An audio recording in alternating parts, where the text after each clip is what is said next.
चुक लेनी देनी है मैया। माफ करी है छठ मैया। भूल चुक लेनी देनी है मैया। माफ करी है छठ मैया।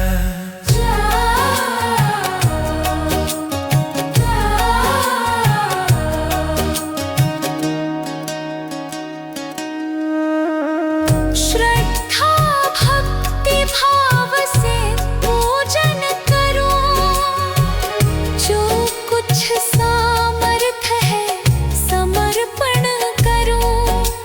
फल फूल पान पकवान अर्पण करूं। अर्घ्य स्वीकार करी जल तर्पण करूं। तोहरे प्रताप से चांद सूरज उगाई हा।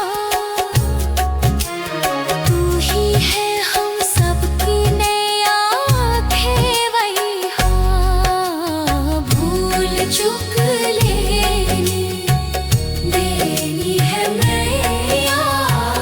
माफ करी है छठ मैया। भूल चुक लेनी देनी है मैया। माफ करी है छठ मैया। माफ करी है छठ मैया। हाथ जोड़े कहती हूँ छठ मैया।